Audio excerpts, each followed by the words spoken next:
All right, thanks, LJ. And thanks everybody for being here.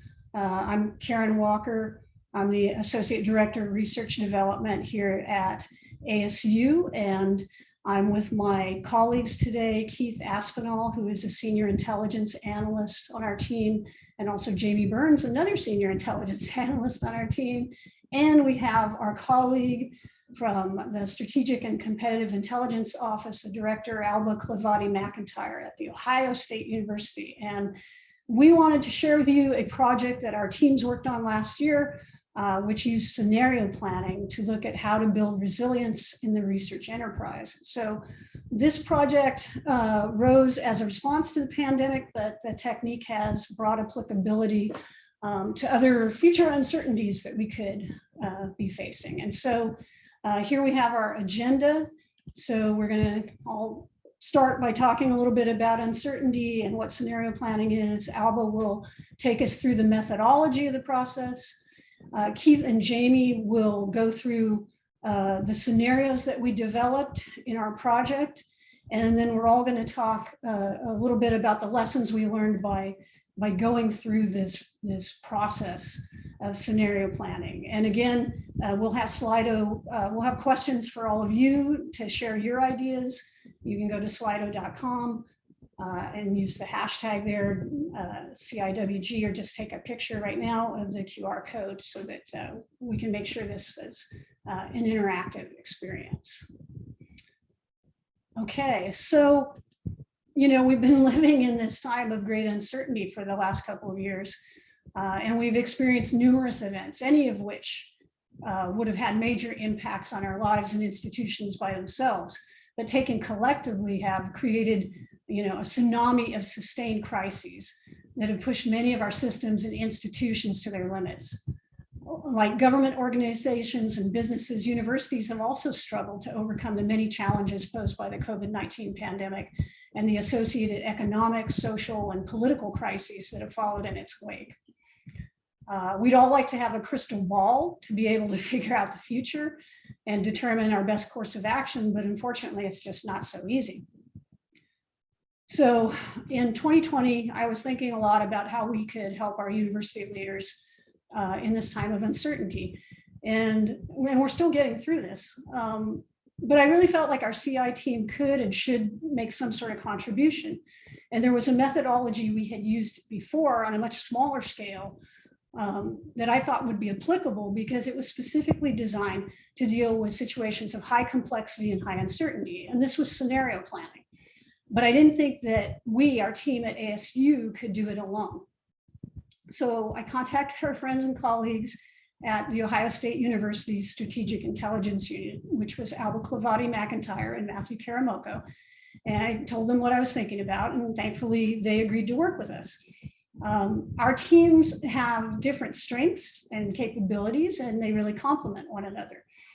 So I thought this would be a good way to approach it. And also, this was a way to get information from a much larger pool of people. So you might ask, well, what is scenario planning? So scenario planning was developed by the US Department of Defense and the RAND Corporation after World War II. And it's been used prominently by companies like Shell Oil. If you go to their website, you'll see they have a whole section on scenario planning and a bunch of documents that you can go through to show what they're doing with scenario planning. It's a method of analysis that's used to explore topics where the outcomes are highly uncertain. And by following the process, it's designed to develop actionable intelligence for planning by presenting decision makers with a number of plausible futures that are based on current uncertainties. So scenario planning differs from other future-looking methodologies you may have heard of, like forecasting or visioning. So forecasting is focused more on near-term events, and it delivers an outcome based on known variables. Visioning is about picturing a desired future, and it's typically goal-oriented. So both of these methods tend to hide risk, but because scenario planning explores a full range of possible futures, it exposes more potential risks, and it also offers more potential actions. So at this point, we wanted to ask, have you participated in any kind of foresight methodology or used any kind of foresight methodology? So if you have, tell us about it now on Slido. And let's see what kind of results we get.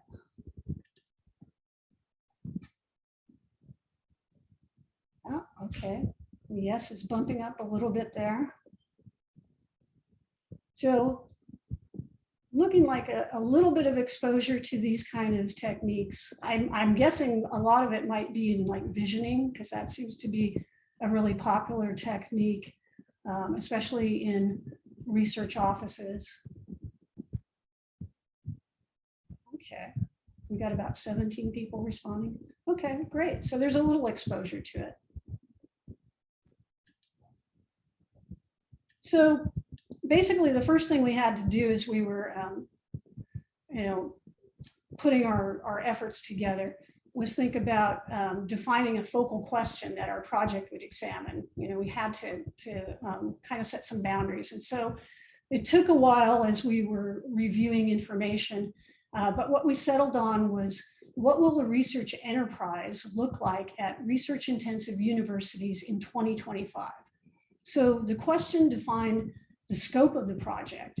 And since scenario planning is a forward-looking technique, our question needed to be set several years in the future. So the strength of scenario planning, the main strength is that it's a storytelling technique. And so the storytelling is used to completely engage the reader in thinking about these plausible futures and what actions they need to take in order to avoid missteps and work towards the most optimal outcomes for their organization. And so here you can see we have a couple of examples from reports that were publicly available to just give you an idea of what that might look like if somebody was looking at a scenario planning document. And we'll describe a little bit later how we did scenarios for our report.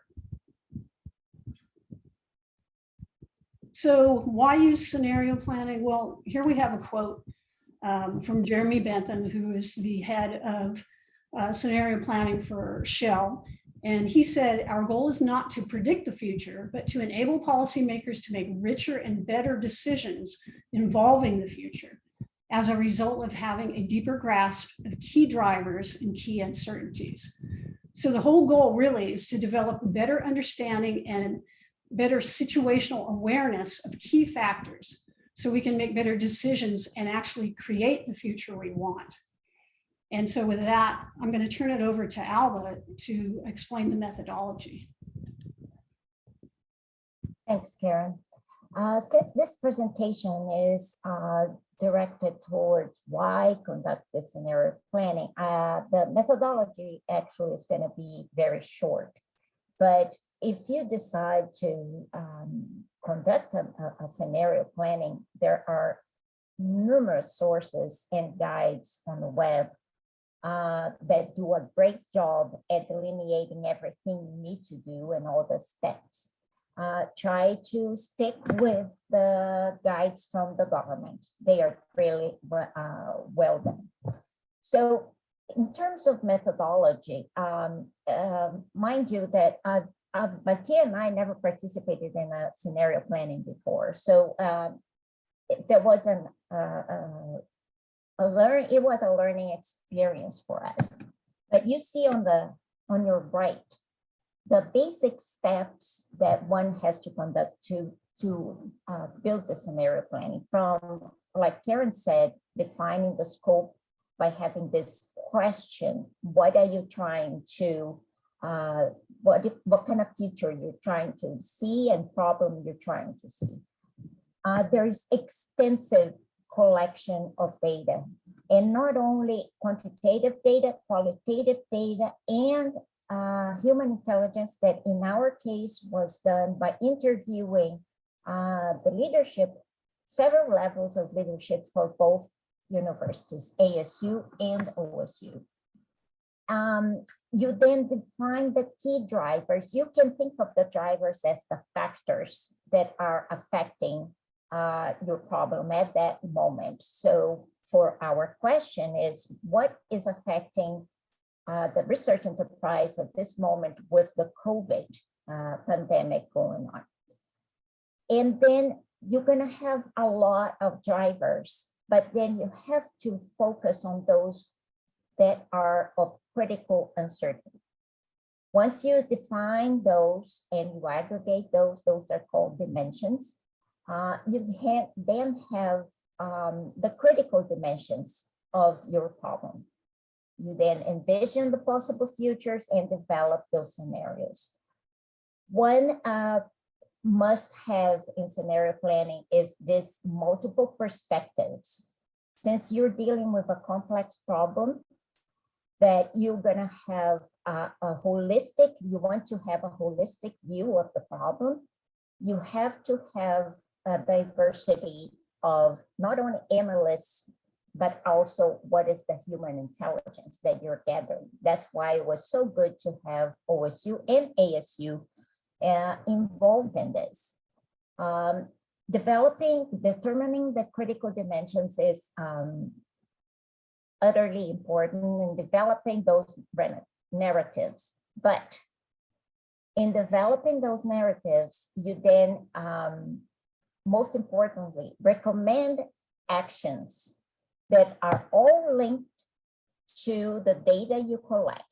So this is really important to say that the narratives that you're going to see are based on data, be it human intelligence, quantitative or qualitative, and the recommendations are also based on that data. So everything is linked. Next. So I think we have a question coming, right? A Slido question. So what factors, I said drivers, but it's the same thing. What factors do you think would be significant for universities trying to grow their research portfolio during the pandemic?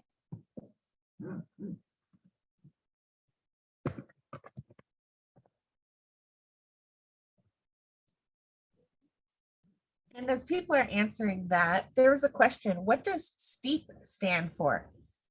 Oh, I'm sorry, I kind of didn't say that. STEEP is, can also be, let me go back a little bit. Steep, step, or past.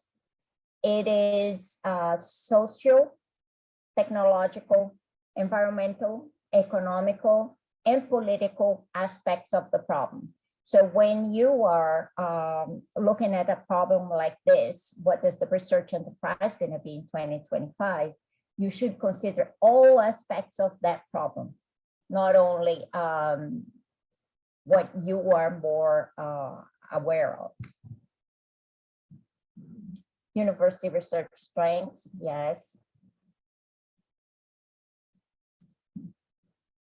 Technological capacity, strategic networks, culture, yes. So I see there's a lot, a wide range of factors that you guys are considering, and that's exactly what scenario planning strength is. It's get awareness of all those factors. Biosafety, access to labs during lockdowns, yes. Technological capacity, university research strengths, ability to pivot to pandemic related topics. Oh, this is great. Actually, we should save this somehow. I don't know if we can save this, but we definitely should support system for researchers. So when we were doing the scenario planning, yes, I actually got goosebumps because that's exactly what type of topics start to show up. And it was very enlightening to see, okay, I was not thinking of this. And there was this, when the five of us were talking about what drivers, what is driving this? Everybody has a different background. So everybody gave a different input. So Mathieu has a background in health. So he was concerned about COVID can become endemic. Jamie has another background. She was more concerned about, well, the issue of family, for example, workforce. So this is great. And actually, if we can copy this, it would be wonderful to have this responses. Next. So, okay, so this is, I know you probably not going to be able to see all of this or read all of this, and that is not the intent, actually. This is a snapshot of all the drivers or factors we considered. So this would be the external, the more refined out layer of this concept map. And actually, we had 3 times as many drivers by the end of our analysis. Those drivers or factors are then aggregated into more and more broader categories. And then we came up with 3 categories. That is the innovation, workforce, and funding. And that's what we use. That high uncertainty dimensions that we use to do then to build the narratives. There is a question. Oh, we have a question. How do you identify these drivers? Is this a question in the human intelligence part? So the drivers were identified by us, the analysts. We identified a set of drivers. It was complemented by all the literature review we did, all the sources. So we started adding, actually we built we used Mural as a software to start putting notes.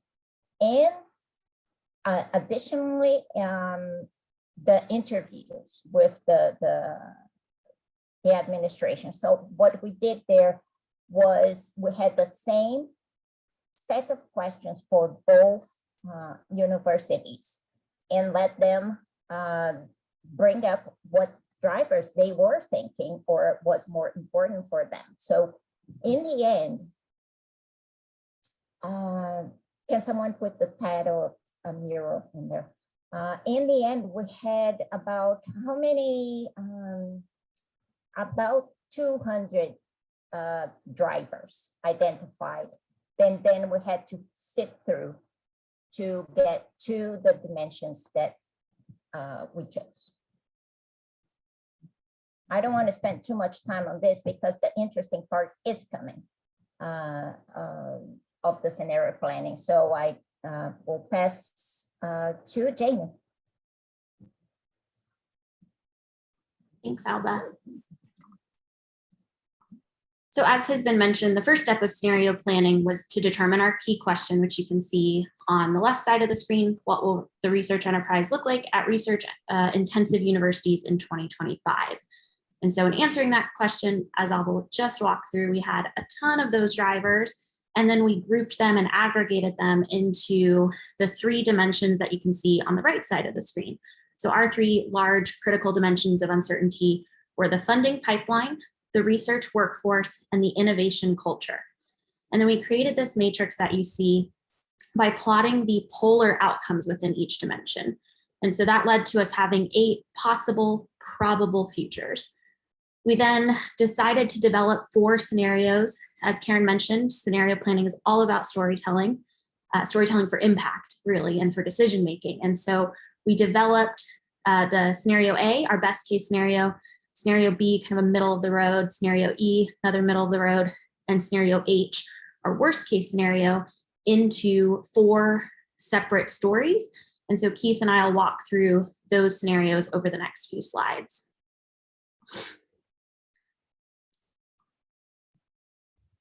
So scenario A was our best case scenario, the promise of spring.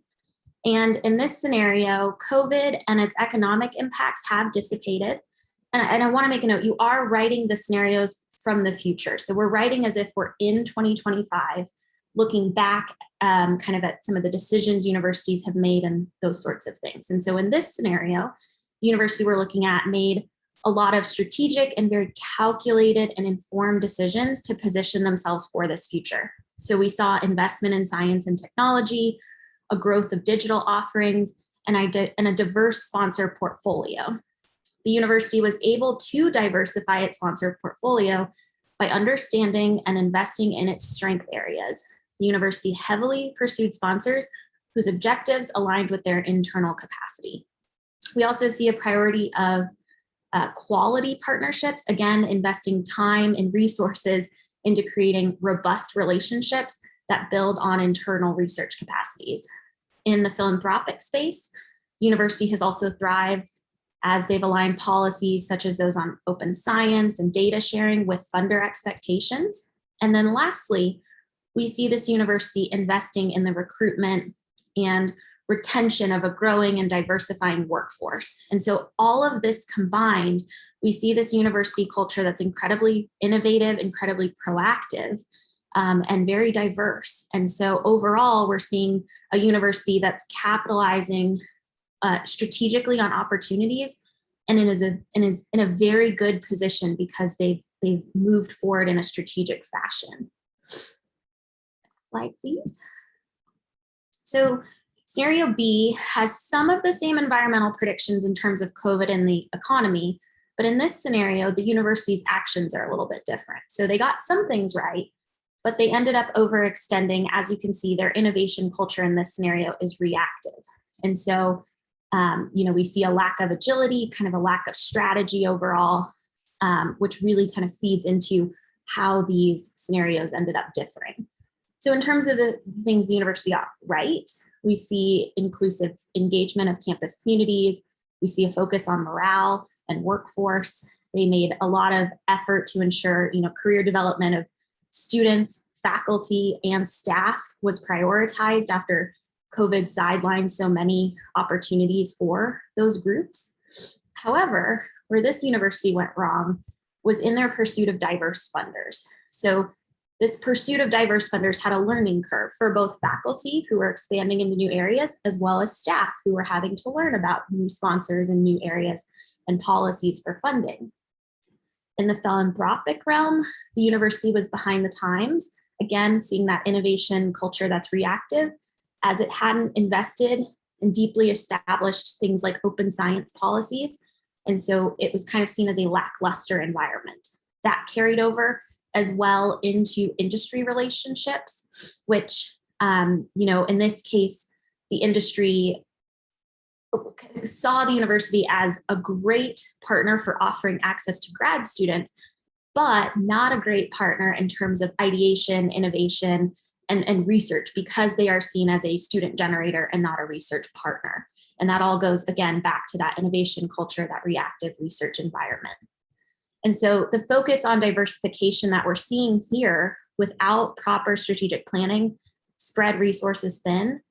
And, even long held areas of strength began to suffer because we're seeing this overextension. And so moving forward, our recommendation for this university was, of course, to, try to adapt and to develop an innovation culture that allows for agility, and then strike a balance between pursuit of new funding sources and investment into needed innovations. And so with that, I will turn it over to Keith to talk through our next two scenarios. All right, thanks, Jamie.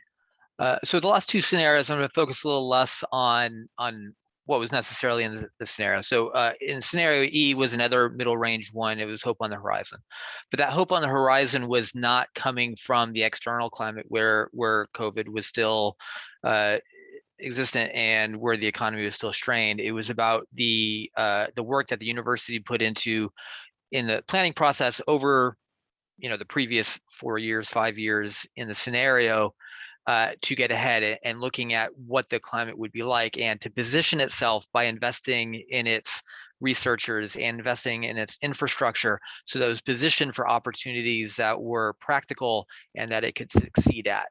And this is where the strength of scenario planning is putting out that future scenario that leadership and decision makers can look at and say, okay, how do we get to this point? And seeing that pathway, seeing that story, that narrative of what were the actions taken to get there. And by putting that in, it puts those kernels of thought into what needs to happen. It lays that groundwork for getting out of the here and now, and how are we looking at 4 or 5 years down the road. So in this one, it was very much about focusing on what were the opportunities, and where could it succeed now, and where can it invest now to set itself up for the future, to sustain itself in the near term, and see where funding was going, so that when things did start to get better, it was well positioned to take even more advantage of those opportunities. So in that sense, with still like a strained global economy, the nature of industry partnerships changed, and perhaps the philanthropic environment is more focused on societal well-being than a research focus. So how do all those factors play into strategizing how to maintain and grow a research environment in that setting? The last scenario was Season of Darkness, and the initial draft of this I thought was too dark. It was very 12 Monkeys-ish. It was very, and so we dialed it back a little bit, but it was still very dark. And this was before Delta came around. So the Delta variant came around. So it seemed implausible when we're trying to present plausible scenarios. But in the end, it was actually, and it still is plausible. It's like, what will happen with variants of COVID, and how does that affect the economy? What are other external factors that the university has to take into account?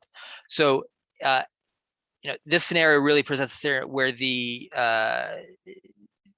university is very reactive, and it doesn't have a plan, and it's not planning for a negative external environment. And what happens to the university in that case, and where it has a shrinking enrollment, where it's not addressing where the current funding opportunities are, because it's not seeing that shrinking, or it's not seeing where those opportunities are, where it can be successful.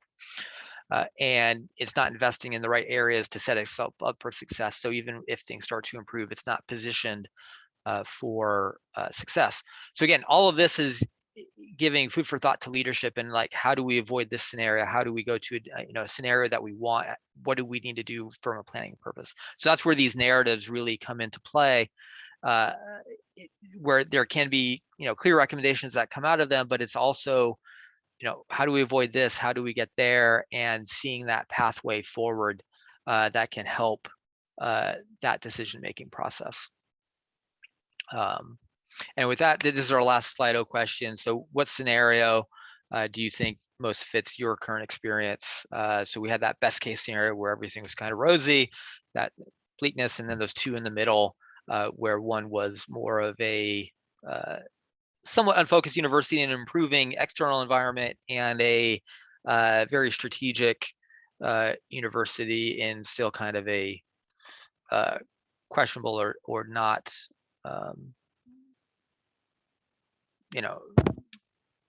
positive outlook for the current environment.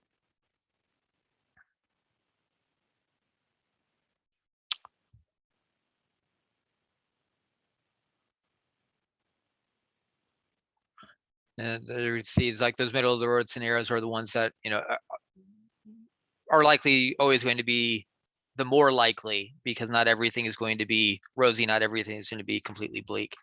I think some of those other scenarios that we didn't fully develop would also come into play here, but there's only so much time on how many scenarios we can develop and put in front of leadership.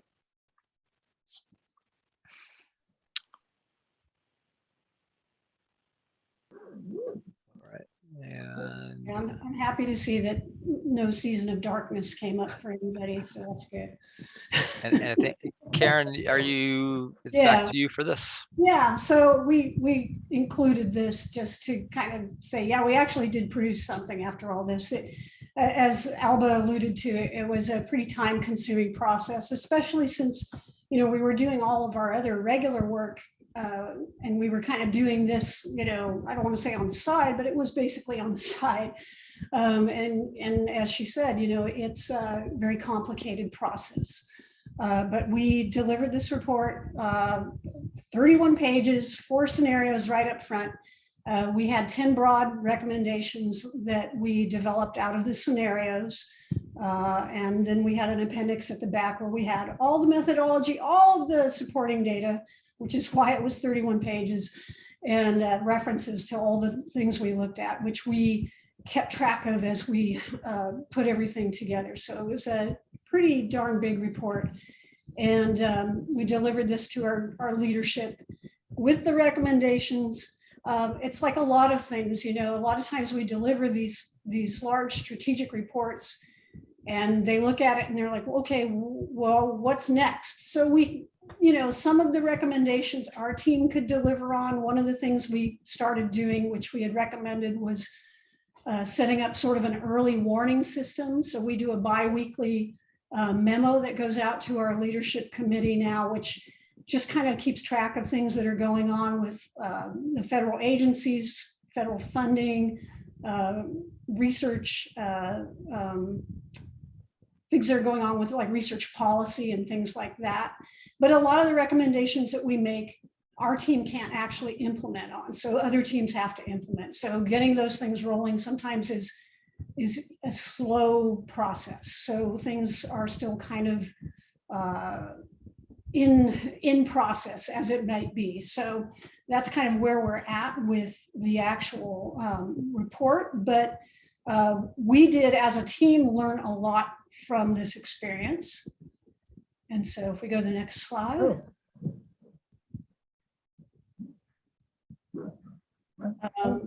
You know, it's like we all kind of said, it was a big process, a big learning experience. And there were a number of things that we learned that we're each going to go into here. The first being that problems are multifaceted. So, you know, like we mentioned before, it's like, it's not just one problem, it's a number of things that come together. So initially you might say, well, COVID's a health issue. Yeah, it's a health issue, but it had economic impacts, right?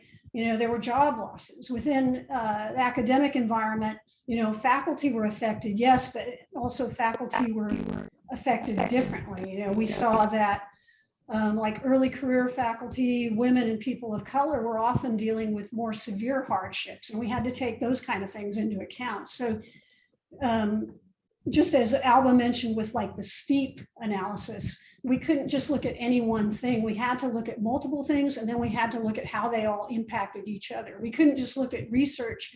We had to also look at the academic environment and figure out how, you know, those things impacted the research environment. So when approaching a problem of this scale, you really have to look at it in a very holistic approach. And I think Alba has the next part. Yeah, it was freezing on me, so I missed part of the presentation, but lessons learned. So for me, it really made a point of having a diversity of sources, a diversity of analysts, and a diversity of human intelligence to build this. When you have a complex situation like this one, if you just rely on a homogeneous source or people with just the same experience, you're not going to go very far. That's when I understood why industry looks forward for diversity to increase innovation. That's where the thought is. So it is really important to have people with different backgrounds, have people with different experiences to add to your exercise. With that diversity and looking at broadly at all the aspects, you become very aware of the situation and all the factors that are affecting your problem at hand. Oh, I believe that's the next block. It is situation awareness. This is really important for this kind of problem, like what is going to be the research enterprise in 2025. Because when you look at all the constellation of factors that are affecting the research enterprise environment, there is no way you can go back to just being thinking about funding or thinking about the workforce. You gain this awareness of all the factors that are affecting the research enterprise. So it naturally leads you from being reactive to proactive, because you can see all the factors that are at hand. I think it's Jamie. Yeah. My biggest lesson learned is one, that storytelling, that style of writing is very fun. And so as analysts, we often produce reports that are very data and facts driven. And this was still data and facts driven, but it was packaged in this really fun way. It was really kind of exciting to get to write these stories from the future. But one thing to really keep in mind as you do the storytelling is that you still have to provide actionable insights. You still have to provide recommendations. So weaving those recommendations into your stories, into the narrative, is incredibly important. And then again, we had those 10 recommendations right at the front of the document. So while you're getting to do fun storytelling kind of writing, make sure that it still is very actionable so that your leaders at your university have something they can take and do something with, while they also get to have a fun time reading the stories. And I think the last one is Keith. Yep. So I will put a cap on things, or the roof, as the case may be. We've talked in other presentations and among the working group of kind of the competitive intelligence mindset. I think in this particular case, it's the big takeaway is that scenario planning mindset, and it's those 4 points underneath. And how can you bring that into your work? We've made this presentation a few times to different audiences, some more focused on the outcomes of the report, some more focused on the actual process of scenario planning. And one of the questions that comes up a lot is, how do you get time to do this? How did you? And this was a big undertaking, and it's not necessarily going to be replicable if you are doing CI by yourself at your university. Taking something on like this on your own may not be feasible, and it's not something that you do all the time. But a lot of those takeaways and lessons learned that Karen, Jamie, and Alba all spoke about are things that can inform your other analysis. It's understanding the different factors that come into play that may affect your recommendations.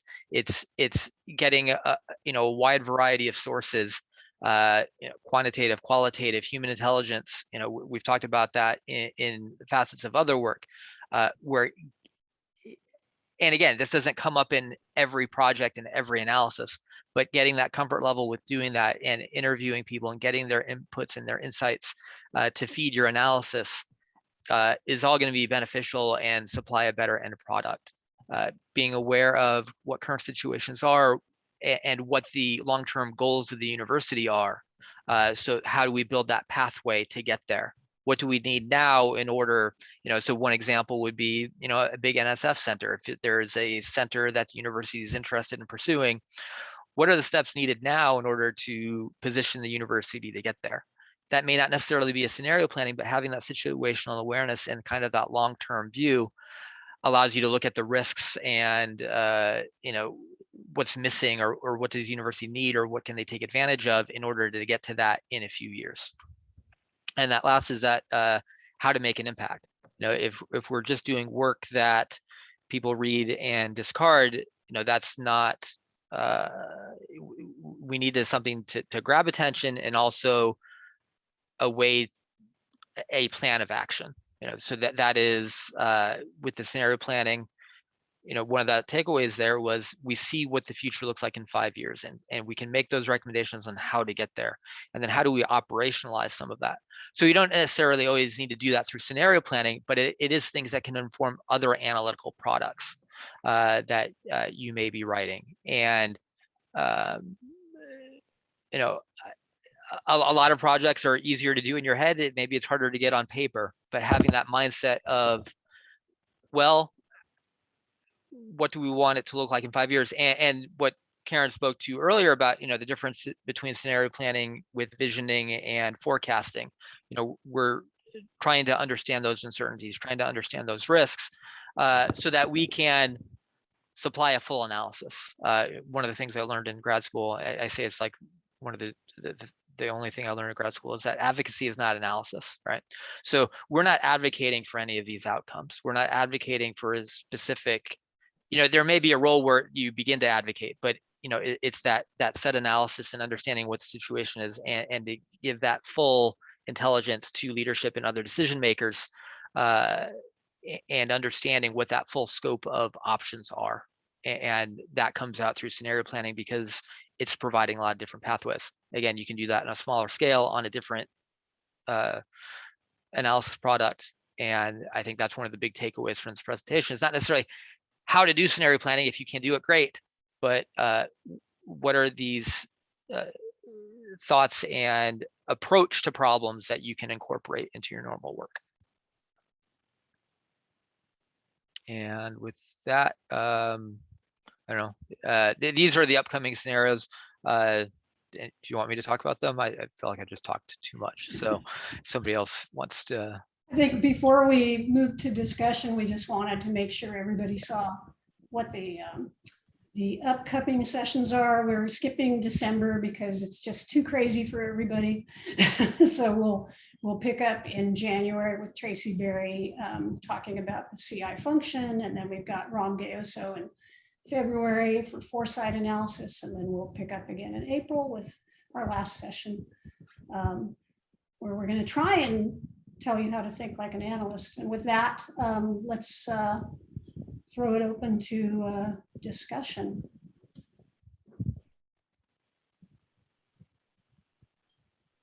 We had some questions in the chat, which I think we tried to answer as best we could, but if anybody has any other questions, we would be happy to answer them.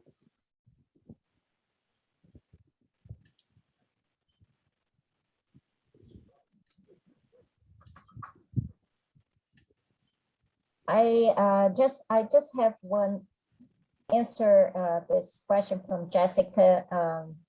Where's the motivation for the report?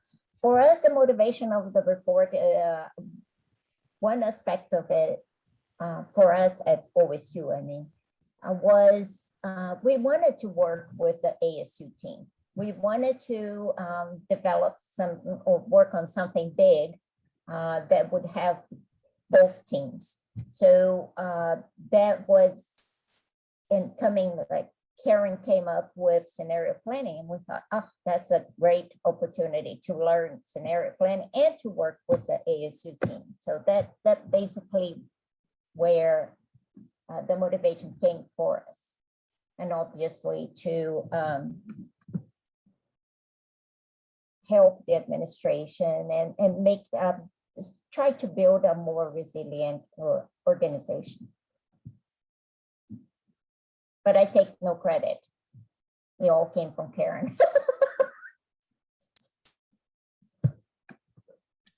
Yeah, I think it was just a case of, we were in the middle of all this, or it was actually, I guess now early days of everything going on. And, you're reading things in like the Chronicle of Higher Ed where they're predicting that universities were going to be going under, and it was all very dire. And just thinking like, okay, well, what can we be doing to try to ensure that our leaders, are making the best decisions? And so thinking about that, it was like, what could our team do from the CI angle? And scenario planning seemed to be one of the best techniques I could think of for us to execute on. Now, I will say it was a lot to to bite off. It was a big lift, you know, and Jamie had done, right after Jamie came to our office, I had been sitting on scenario planning for a while because I had read about it and thought it was interesting, but we hadn't been able to do anything with it. And then Jamie came to the office and we had a question about something, but it was a very finite ask. And Jamie worked on a scenario planning project and did a really great job on it. And she's presented on scenario planning. She did it at Nordica, what, 2-3 years ago now, Jamie?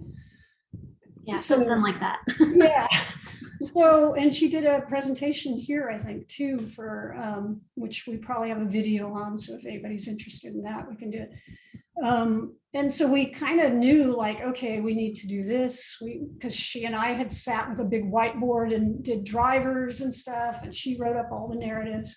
So we had some experience with it, but this was like a much expanded scale. So we really needed the two teams. And you know, Alba and Matthew have a lot of expertise in areas like the mapping, that, you know, was really, really on their end and really helpful. So yeah, it was a great experience for the two teams to work together. Let's see, I think we got some more questions. Yes. I'll just kind of build on what you just said, Karen, a little bit. And it goes into kind of that getting a wide range of inputs for a project.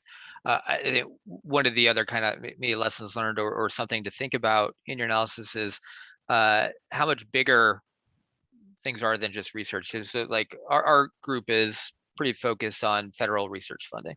And there are different factors that maybe we don't take into account as much, like the role of like facilities and, you know, that go into, you know, we see what we have, but how does that incorporate into strengths and how does that position us for success in different opportunities, or, you know, the workforce side. And, you know, this is getting specific on this particular project, but getting that exposure to something out of just that funding pipeline, and what are the other factors that Or affect the research corporations. environment, or is helpful. Corporations, how to deal with corporations also. So that.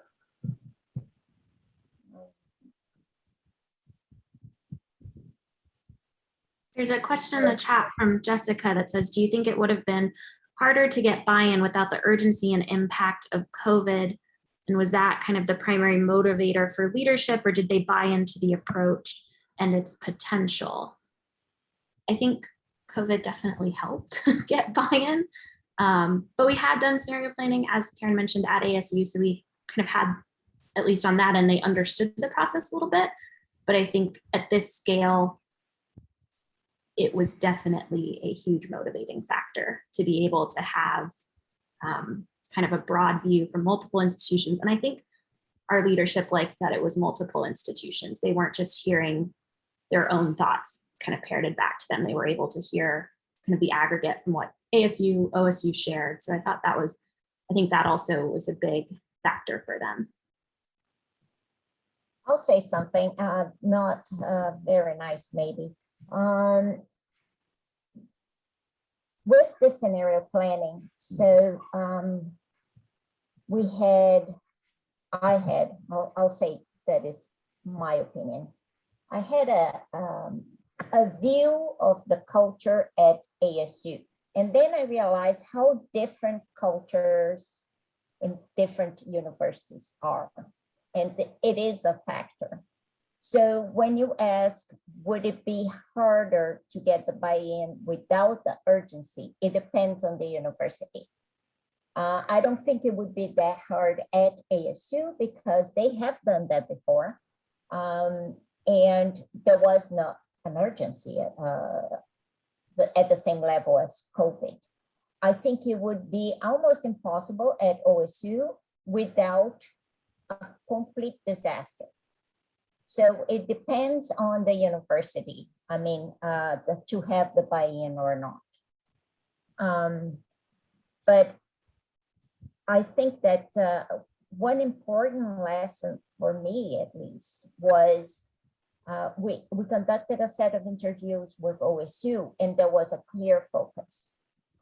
We conducted the same interview, the same questions with ASU, and the focus was completely different. So that was what was that meshed really well to have these different perspectives of the leadership. I think Jamie, you responded to Jessica's. The next one was from Bridget regarding the recommendations.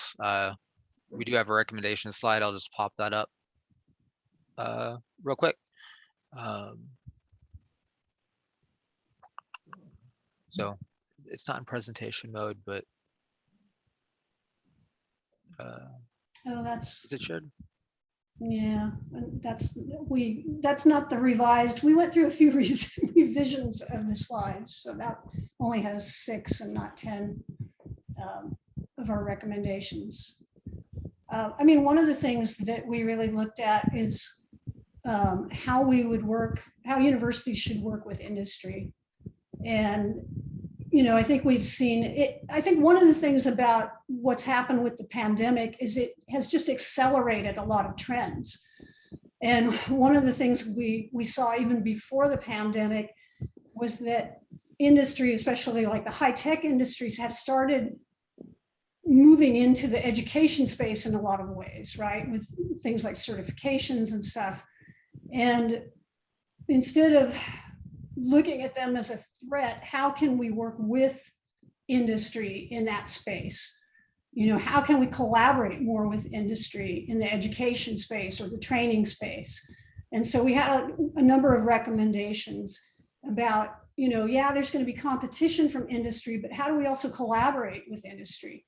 How do we also retain faculty? You know, there's concern about the brain drain from academia into industry. So how do we find ways to maybe work with industry to maybe have like joint appointments or other things where we can retain more faculty?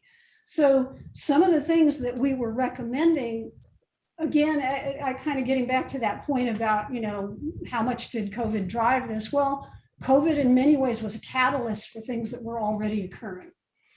So some of these recommendations could have been made without COVID, but were certainly accelerated by COVID. And a lot of the other recommendations we made regarding funding and being strategic about funding, again, you know, these are things that you might say, well, this is sort of common sense. And it's like, yeah, but people weren't necessarily targeting their investments or targeting funding.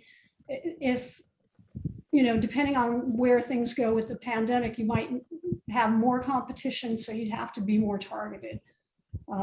So yeah, some of the recommendations were just accelerated, and then some really were impacted by the coronavirus, especially things related to impacts on the workforce, because people's research had a lot of setbacks because of the pandemic. So we had recommendations about how to try and help the faculty who were impacted by having their research, you know, set back a few years, potentially by the virus. Yeah, and another point on the recommendations is we found sometimes it helps to state the obvious. One of my favorite sayings is brilliance is the constant application of the obvious, because what may seem obvious to us may not necessarily be rising high enough on the radar of leadership and other decision makers. So if we are so focused on, say, research dollars, that you know, we may assume that they're, you know, that's the focus of a research unit. How much are they taking into account the working conditions of faculty, and where do those workforce elements come in? And is it high enough on their radar? So even though it may seem to, you know, secure, diversify, and guarantee the research workforce, that seems obvious, and we may think that leadership is thinking of that, to be able to make that recommendation and back it up with some action items to make sure it's on their radar, or it's rising on their radar, so that, you know, it's not getting shuffled aside because of some research opportunity that's coming, but then you don't have the research workforce to actually tackle it. So there is value in stating some of the obvious, or even in a different project, we found that on those recommendations that there may be an acceptance or knowledge of something, but being able to put firm numbers to it can help clarify it. And that's getting, straying a little bit from scenario planning per se, but just being able to make those recommendations and those statements gives leadership something to think about. There's also a question from Eva in the chat that says, in practice, how do you kind of vary between analysis and not doing the advocacy side of it? And so I think, the big thing with that, and this is, I think, why scenario planning is so great, is you are kind of sharing all perspectives. So yes, you are kind of giving recommendations because you want to get to the best case scenario, but you aren't, you're not hiding information. So you still share the worst case scenario. It's still a plausible and possible future. You're still kind of highlighting pitfalls that might lead to that scenario.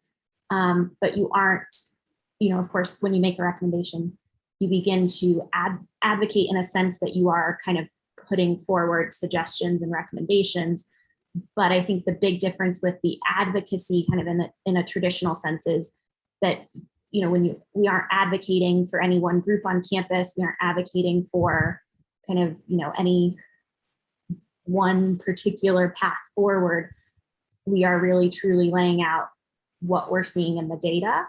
And, kind of, as Karen said, the process is still unfolding at our institutions. And so how our leadership moves forward, we've informed the decision making, but we haven't advocated they, have to do this one particular thing. We recommend they consider doing a number of, 10 different things. And so that's kind of the difference in practice between advocacy and analysis, if that makes sense. Yeah, since I was the first one to mention the advocacy, I guess the other point is we're not going in seeking an answer. We don't have an answer made up and then are looking for support for it. So yes, in a sense, we are advocating for our recommendations and saying why we do this. But we're not saying, okay, this is what we need to do. How do we back it up? We are looking at the information saying, okay, this is what it makes sense to do based off of the evidence and the data and the intelligence that we've gathered. So in that sense, our recommendations, yes, can be considered advocacy, but it's because we didn't get the recommendations first and then back it up. We looked at the information first, and then there's always kind of the balance to it. So we are saying this is a recommendation. There may be some pitfalls or caveats or whatnot. And for this particular project, this was a very big project with a lot of external factors that were not in the university's control. And that may not be the case if you were to undertake a scenario planning. But so it's, in some ways, this was easier from the narrative sense to make the recommendations because we can see different scenarios. And if we look at the two of the scenarios that we presented, that best case scenario where everything was rosy, it was diverse funders and the university was successful, that scenario E was not diverse funders, it was very targeted, but the university was still successful. So it's providing those narratives again, to help drive decision making, to see what's the future you want, what is that external environment you see that you need to react to and to take into account in order to position the university or the research enterprise for success. Well, we're at the hour, so I guess we should probably call it and let people get to their other meetings, I'm sure, or lunch. But thank you all for coming and for attending and asking such great questions. And we hope you will be around for our next one in January.